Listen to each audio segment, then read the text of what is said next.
क्या आपने बंदर और मगरमच्छ की कहानी सुनी है, जिसमें समझदार बंदर धूर्त मगरमच्छ के चंगुल से बच निकलता है? या फिर वो कहानी जिसमें एक मछली अपने जीवन का वास्ता देकर रेन गॉड से बारिश करवाती है और वाटर डिप्राइव्ड शहर के लोगों और अपनी साथ की मछलियों को मरने से बचा लेती है? और उस गोल्डन गूज की कहानी, जिसमें गोल्डन गूज एक विधवा की मदद करने के लिए रोज उसे अपना एक गोल्डन पंख देता रहता है और विधवा लालच में आकर जब गूज के सारे पंख निकाल देती है तो उनमें से कोई भी पंख गोल्डन नहीं निकलता और गूज फिर कभी उस लालची विडो की मदद नहीं करता। ये बुद्धिस्ट स्टोरीज हैं जो दुनिया की सबसे पुरानी और पसंदीदा कहानियों में आती हैं। जातक का मतलब होता है जन्म से, और ये सारी कहानियां बुद्ध के पिछले जन्म की कहानियां हैं। कहते हैं बुद्ध को एनलाइटनमेंट मिलने से कुछ देर पहले अपने सारे पुराने जन्म याद आए थे। इस फ्लैशबैक से उन्हें इस दुनिया की रियलिटी समझ में आई, इसलिए वो अक्सर अपने पुराने जन्मों के एग्जाम्पल देकर दुनिया के बारे में समझाते थे। According to Buddhist legends, Buddha अपने पुराने जन्मों में न केवल इंसान बल्कि जानवर के रूप में भी अपीयर हुए थे। बहुत सी जातक कथाएं जानवरों पर सेंटर्ड हैं जो जिंदगी की असलियत के बारे में बताती हैं। इन स्टोरीज में बुद्ध कई बार एलिफेंट, रूस्टर, बफलो, लायन के फॉर्म में आते हैं और लाइफ का व्यू पॉइंट समझाते हैं। इन कहानियों के जानवर बिल्कुल इंसानों की तरह सोचते हैं और बोलते हैं। या तो बुद्ध खुद इनमें से कोई जानवर होते हैं या वो जानवर को ऑब्जर्व करने वाले नैरेटर यानी सूत्रधार बन जाते हैं। जातका टेल्स में अपीयर होने वाले बुद्ध बोधिसत्व कहलाते हैं।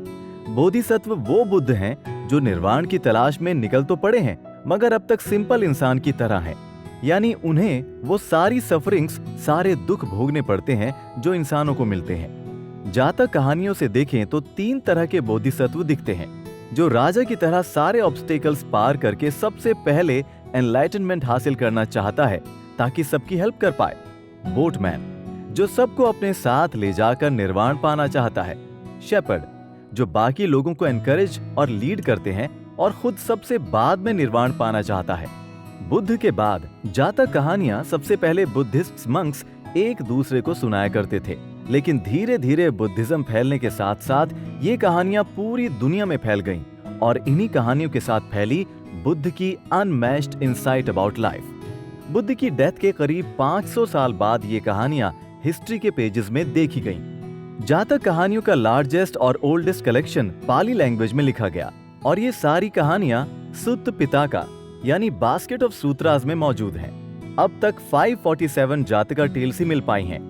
ये कहानियां बुद्ध ने अलग अलग वक्त में अलग अलग लोगों को सीख देने के लिए सुनाई, लेकिन इन कहानियों का कलेक्शन किसने किया, इसके बारे में हिस्ट्री में कुछ भी नहीं लिखा है।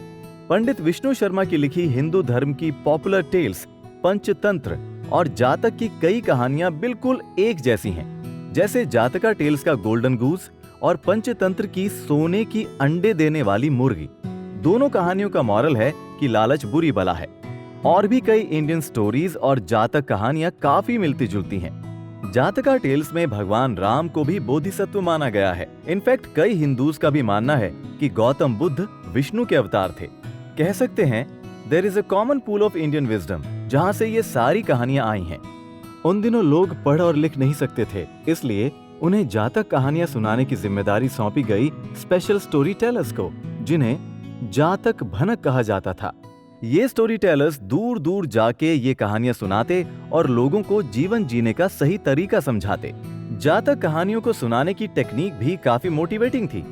शुरुआत करने से पहले सिचुएशन समझाई जाती कि ये कहानी सबसे पहले किसको और कहां सुनाई गई थी, और साथ ही ये भी बताया जाता कि कहानी सुनाने के पीछे रीजन क्या था। फिर उस कहानी का सिग्निफिकेंस और एथिकल वैल्यूज को समझाया जाता ताकि ऑडियंस कहानी गलत न समझ ले। इंडिया में जातक कहानियों से रिलेटेड कई स्तूपास और हिस्टोरिकल प्लेसेस आज भी मौजूद हैं, जैसे चाइनीज ट्रेवलर वेन सांग ने इनमें से कई स्तूपास को अपने ट्रेवलॉग में मेंशन किया है, जैसे पुष्करावती का स्तूप जहां श्यामा की कहानी दिखाई गई है। श्यामा नाम का नौजवान जो अपने अंधे माता पिता की बहुत देखभाल करता था, उससे गलती से राजा दशरथ का तीर लग गया। बुद्धिस्ट जातका में बताते हैं कि श्यामा के अच्छे कर्मों की वजह से भगवान इंद्र ने उसे नया जन्म दिया और उसके माँ बाप की आंखों की रोशनी लौटा दी। इस कहानी को अजंता एलोरा की गुफाओं में आज भी देखा जा सकता है, जबकि रामायण में इस युवक को श्रवण कुमार के नाम से जाना जाता है और इसमें श्रवण कुमार की मृत्यु राजा के तीर से हो जाती है और उसके माँ बाप राजा दशरथ को उसके बेटे को खोने का श्राप दे देते हैं। आज भी श्रवण कुमार के स्टैचू के रुइंस उत्तर प्रदेश के उन्नाव जिले में देखे जा सकते हैं। जातका स्टोरीज की सबसे प्रीडोमिनेंट थीम है कर्मा। बुद्ध ने एक मैथ टीचर की तरह कई अलग अलग तरीकों से लॉ ऑफ कर्मा समझाई है। ये लॉ ही बुद्धिज्म का सबसे इम्पोर्टेंट थ्योरम है, यानी कि what goes around comes around. अच्छे कर्म का अच्छा फल और गलत काम का गलत नतीजा। कर्म से रिलेटेड एक जातक स्टोरी है जिसमें बुद्ध अपने एक पुराने जन्म में सेलर हैं। उनके शिप पर एक पैसेंजर लोगों को मारने आया है। जब बुद्ध को ये पता चला तो वो बाकी पैसेंजर्स को उस मर्डरर की असलियत नहीं बताते, क्योंकि ऐसा करने से बाकी लोग परेशान, दुखी और वायलेंट हो जाएंगे and this will lead to chaos, और वो लोग उस मर्डरर को मार डालेंगे और उन सब का कर्मा बिगड़ जाएगा। इसलिए बुद्ध खुद ही उस मर्डरर को जहाज से निकलवा देते हैं। इससे पैसेंजर्स और मर्डरर दोनों साइड का कर्म खराब होने से बच जाता है। जैसे जैसे बुद्धिज्म अलग अलग दिशाओं में फैला, कहानियों में कहानियां जुड़ती चली गईं।